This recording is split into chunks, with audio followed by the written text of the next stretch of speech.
Antonio, what's up, brother? How you doing? Hey, what's up, man? Doing good? Well, man, congratulations, right? You got elevated. You're full champion now, no? Yes, sir. Yep. WBA How does it world champion. feel? How does it feel? It feels all right. It's not the way I wanted to go. I wanted to fight the dude, beat the guy, take the belt. So it's a little mixed emotions right now. For sure. I get it, man. What is the plan? I mean, now that you are the full champ, does that mean because you were elevated that you inherited some mandatories, or are you free to do what you want with a voluntary title defense? Well, yeah, I got a mandatory that I got to fight. So I'm gonna fight in July against the champion. His last fight, I forget. He has a hard name to pronounce, but the guy he fought his last fight, it ended in a draw. So I'm gonna fight that guy as a defending champion. So, and then from there, I asked my promoter, boxlab promotion, man, if I could fight for the belts back to back, WBO, WBC, IBF. That's what I like to do personally. But whatever they got in mind, I just take one fight at a time. Are you Box Lab's first homegrown champion? Yeah, I am. Yeah.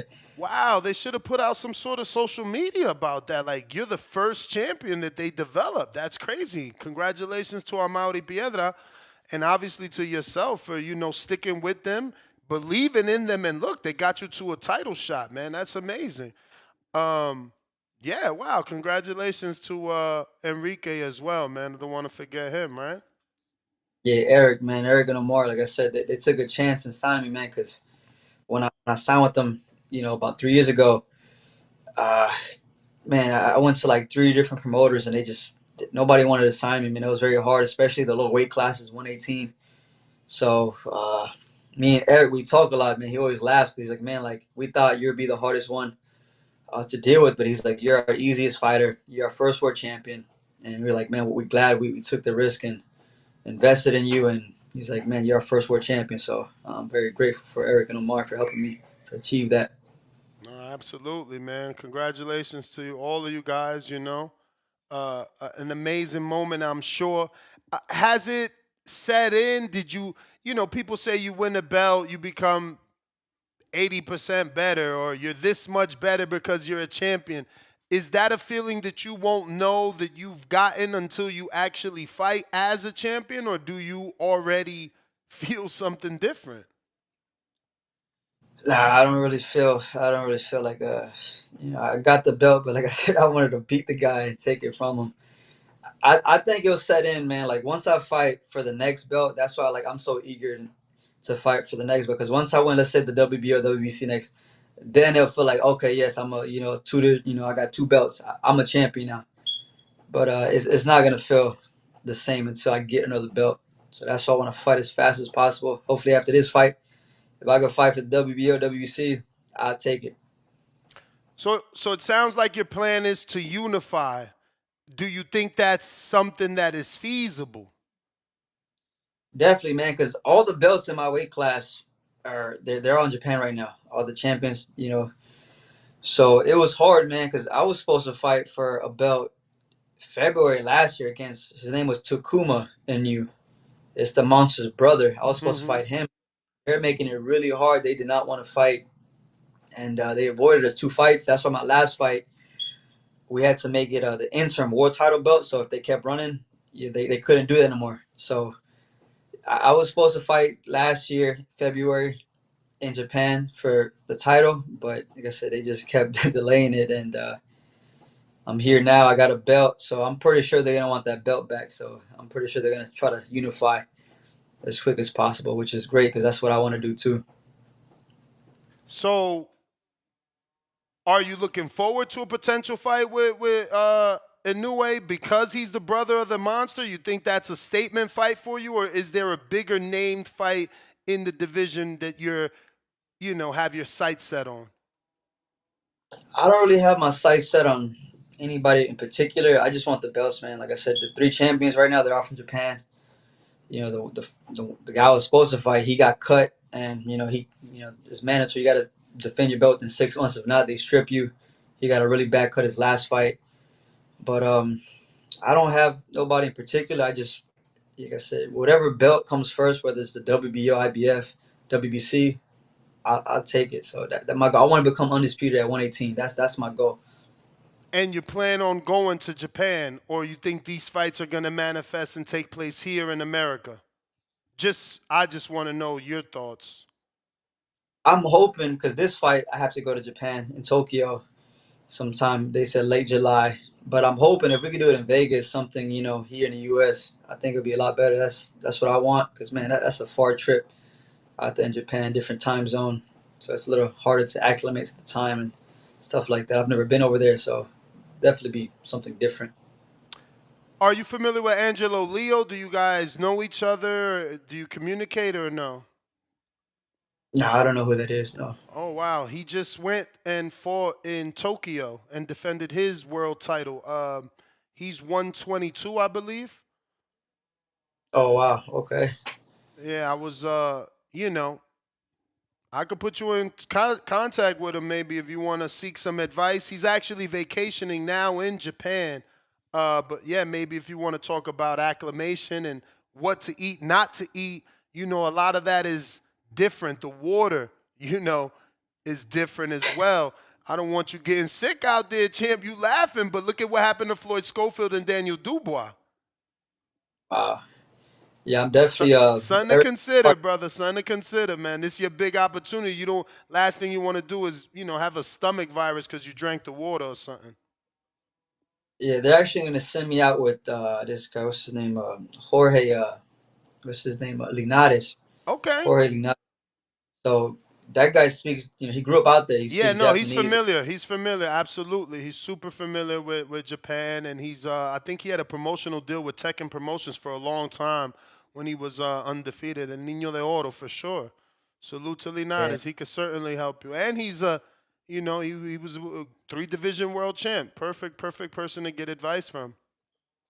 No, yeah, they're gonna have him. Do some camp with me. Most likely, we might go to Vegas, do a couple weeks out there. From there, head to Japan for the last 2 weeks, just acclimate to the time. So I'm excited to work with him, man. Like I said, he's a three-divisional champion. He knows the area well, so I'm looking forward to see what I can learn from him. So, how did boxing at 9 help you manage? You had ADHD, right? Yeah, man. My principal, for when I was in second grade, man, they were trying to put me on medication because they said I was too hyper, and they had a conference with my dad. Like they told my dad, like, "Hey, man, your kid, he's out of control. He's too hyper. He don't want to sit down. He don't want to listen." And they're like, we recommend that you put him on this medication to calm him down." So my dad was like, "All right, we'll do it." The next week he took me to the boxing gym. The week after that, they're like, "Hey, man, we've seen improvement with the medication. It's been working." And my dad's like, "Nah, man, he's a kid, man. They just have that natural energy. They gotta burn it." And they said, boxing, man, that's that's the biggest effect that it had on my life. Just becoming a boxer, the discipline, just the lifestyle. It's definitely changed my life for the better. So the ADHD, man, it kind of worked in my favor. Thank God my dad didn't put me on that because I hear a lot of stories that sometimes it just messes up the kids, the way they think and how they act. So I'm glad my dad didn't take me down that route. For sure, man. Salute to you, man, for being able to, use boxing to basically shape it in your favor. But what's it like carrying Puerto Rican and Mexican pride as a WBA champion, as a boxer in itself? Like, do you feel the love from both countries, or do you feel alienated because you're part of both countries? Nah, definitely Puerto Ricans, man. They're some of the most loyal people, man. They like. I got a whole bunch of Puerto Rican fans here in Florida, man. Like I said, they're some of the best people to just to be around. They're always happy, and like I said, man, they accept anybody. On the other side, the Mexican culture is a little bit harder to be embraced by them. I'm more Mexican American. I'm not my grandma was she was from Mexico, so my father he's from Bayamon, Puerto Rico, and I kind of grew up a little bit more in the Puerto Rican culture, so it's a little different. But yeah, man, Wait, you I'm, said I'm, your I'm dad is from Bayamon? Yeah, it's from Bayamon, Puerto Rico. So Yeah, is all my that where you get the boxing from? Because that's isn't that no Bayamon? I know Cotto is from Caguas. Who's from Bayamon? What famous is it? Ivan Calderon?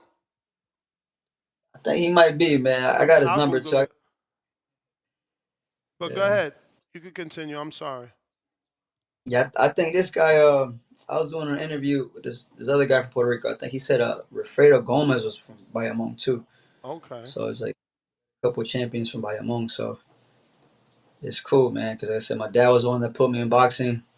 You know, he had brothers and stuff like that, family members in boxing too. So he's like, hey, man, he likes to fight. He's hyper. Let's do this. And I didn't think it was gonna turn out like this, man. But I'm grateful it did. Nice, man. That's amazing, man. That's amazing. Wow. So you didn't think you would be a world champ? Oh man, I just did boxing because it kept me out of trouble. I never expected to go to the Olympics. I never expected to become a world champion. It kind of just, I don't know, it just happened, man. I was very competitive. I didn't like to lose. The good thing about boxing is more, what you put in, you get out. It's not like a team sport where you got to kind of focus or rely on somebody else's, help. And that kind of drew me to the sport. And like I said, just being so competitive, I hated losing. As an amateur, I think I only had like 7 losses. And every loss, I cried like a baby, man. So it's definitely not a good feeling to lose. And with boxing, like I said, it's one of those sports where it's like, man, it's almost all on you, So For sure, man. How did that 2019 loss to Cardenas fuel your comeback and shape you into the world champion you are today?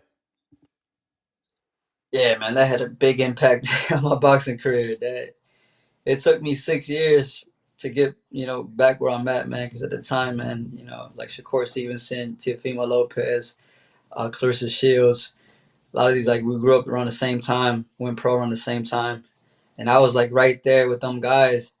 But that loss, man, it set me back big time. So 6 years later, I'm here now. I'm trying to establish, the name that people could know me again. So it did help for the better. I was able to make some adjustments, learn. It definitely shaped my character, my faith in God, and it's played a big role in my life for the better. At the time when I took the loss, I didn't know what he was doing, but it's one of them things, man. Just everybody takes losses in life, just in different ways. In my case, it was a physical loss with boxing, and getting knocked out, man, as a fighter. That's the last thing you want to happen, but it comes with the territory. It could happen, and unfortunately, it happened to me. I just made a mistake, paid a price for it.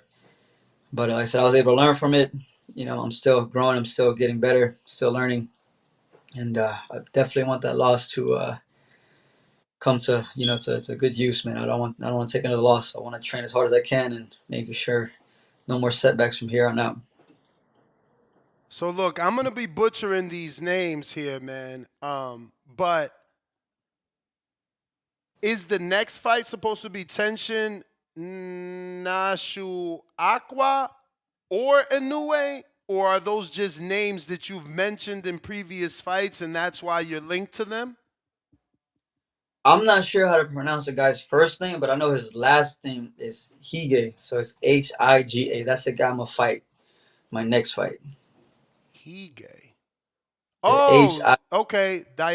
Maybe Diago? I Diago think Higa. that. Yep. Number 6 in the Ring Magazine rankings.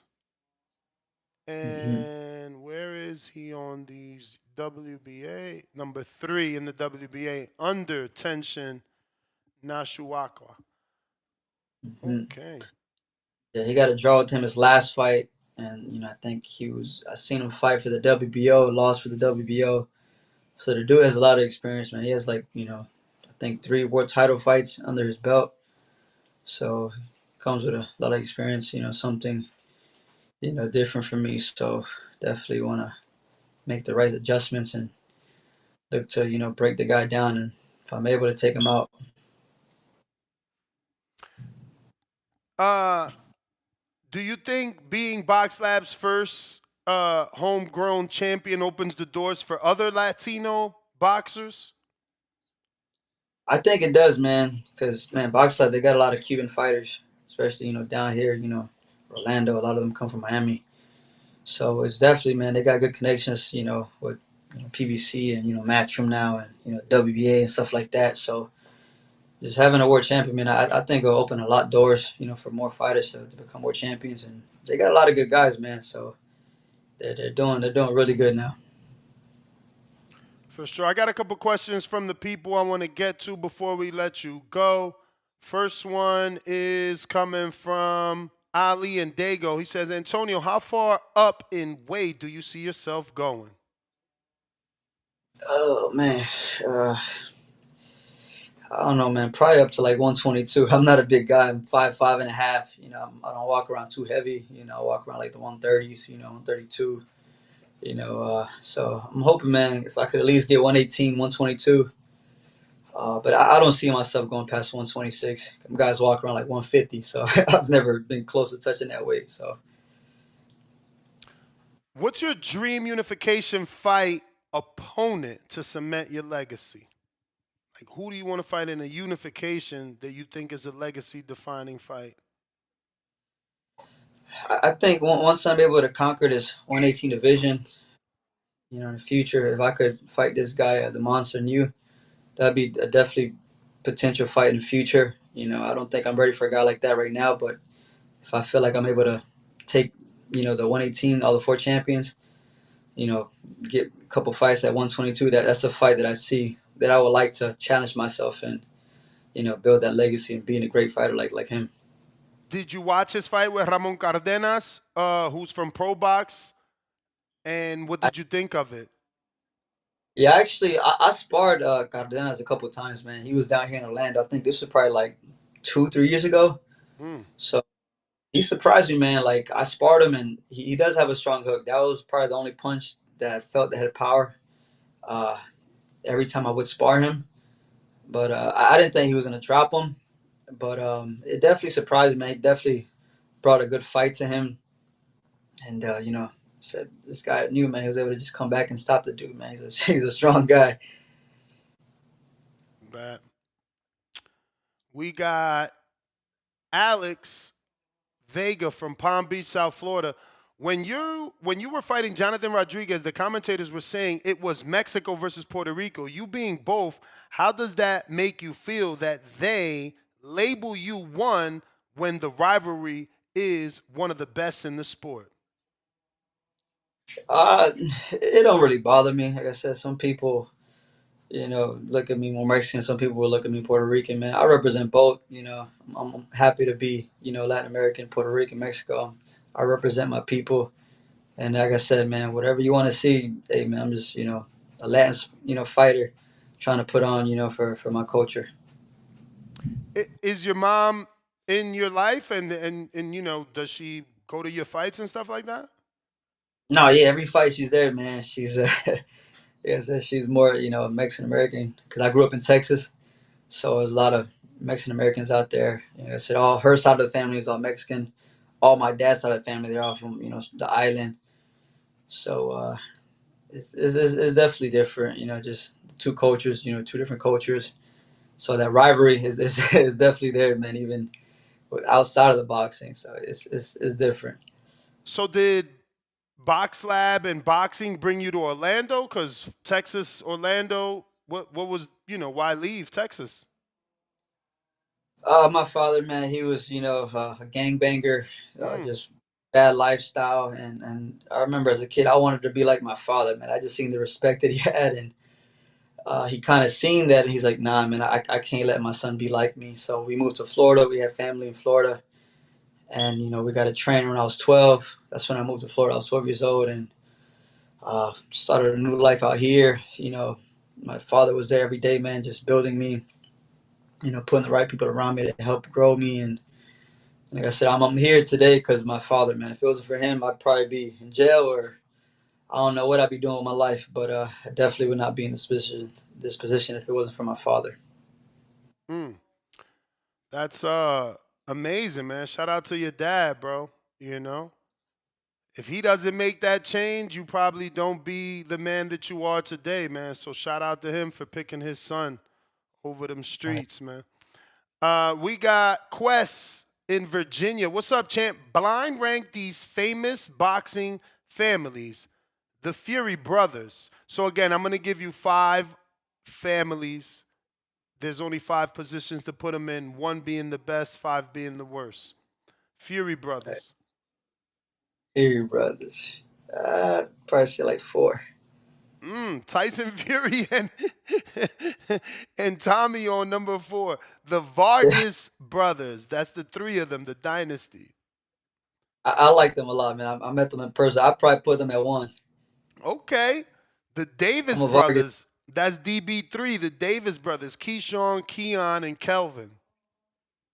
man. Yo, Keyshawn, yo, that guy's nice, man. That guy right there. He's that guy. Right, he's on a whole another level, man. I put him skill. I would have put him one, man, if it wasn't for the Vargas. Like I'm a Vargas too, but I definitely would say two. The Charlo brothers. Harlow. Uh, I think back in the days, man, they're really big. But now, man, I probably put him at number five. And the last one, the Garcia brothers, Ryan and Sean Garcia. Yeah, well, obviously the last one would be three, but Ryan Garcia, man, uh, he's nice, man. His brother too. I've seen him a couple times. He's pretty nice. All right, and let me see here. Octo says, "What's your favorite music artist?" And give us one movie we should watch. Artists, man, I don't really listen to worldly music like that. Yeah, you Christian, right? Yeah, Full nah, man. blown too. Going through that process, man. When I first got married, God started convicting me. He's like, "Hey, man, you represent me.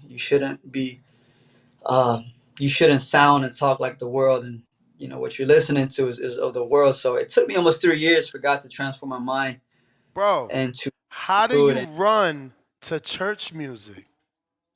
It's a fire, man. Like I said, like just you look at the Old Testament, man. You had David, you had Joshua, all these warriors, man, these killers, and they go out before battle, man. They worship God. So it definitely it took me some time, man. But like now, man, it's like I can't see myself going out but worshiping, man, because I think about these Old Testament warriors, man. They did the same thing, and just worship. It brings the presence of God, man. And if it wasn't for God, Jesus Christ, if it wasn't for His presence, man, I would not be here. He found me through boxing. He transformed my life, and that's the most grateful thing I'm for forever, man. Like so, the least I could do is honor my God, lift His name up, and like I said, it starts with the lifestyle, man. Like I can't lie to God. So whatever you see me do, man, in public, that's what I do in my private life. And like I said, I walk the walk, man. And I thank God.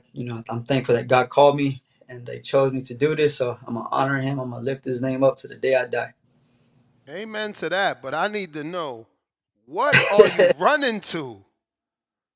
Man, I just different worship music, man. They got Give a me an station out. artist. You gotta recommend an artist. Man, this woman, man, her name is Kim Walker. Man, she has an anointing, man. Just her voice, just some of the music she makes. It's like, man, like you could just it's just, man. Look at Kim Walker, man. She has some music where if you want to get in the presence of God, if you want to worship God, she's a woman to listen to. All right, salute, champ. Let's see what else. Actually, I think that might be the last one. I'm refreshing here. Yeah, that is it. Antonio, man, give out your social media and thank you for the time. Obviously, we appreciate you.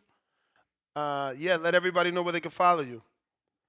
Yeah, I got Instagram, Facebook, Tony Vargas 777.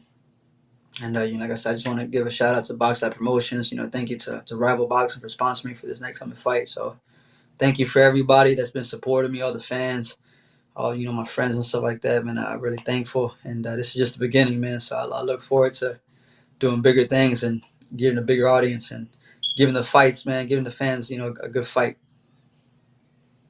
All right, champ, man, appreciate you. Actually, did you watch the Clarissa Shields movie? Nah, not yet, man. Oh, I've watched it, man, but I seen the highlights and stuff like that, and I definitely gotta watch that movie. I'll probably watch it this week. Do you feel that your life is worthy of a biopic? Definitely, man. I remember when I first came down to Florida, man. Short little story. I used to take two links buses, man, to get to the gym, man, because I kind of live far from the gym. And I remember, man, the first week, my dad came with me uh, to the bus, man, because I'm a little 12-year-old. I ain't really, Houston, Texas is different from Florida, over here in Kissimmee. And I used to take two buses, man, just to get to the gym every single day. It took almost like an hour and a half, and I did that for almost 2 years straight, man. And it's definitely something different, man. So I got a lot more stories, man, just things that I went through. But if once I build my legacy more, the same thing Clarissa did, man. That girl right there, man. She's one of the greatest fighters, man. Just the things that she's done in the sport. And if I could do something similar to her, what she's doing in the movie, I definitely would like to do this. Nah, man, appreciate you, champ, and we look forward to you continuing to carve out your legacy. And yeah, man, thank you for joining us. Once you get an official announcement or a date, we'll get you back on to let the world know that you're heading out to Japan. All right, sounds good, man. Appreciate it, man. God bless y'all, man. Likewise, amen.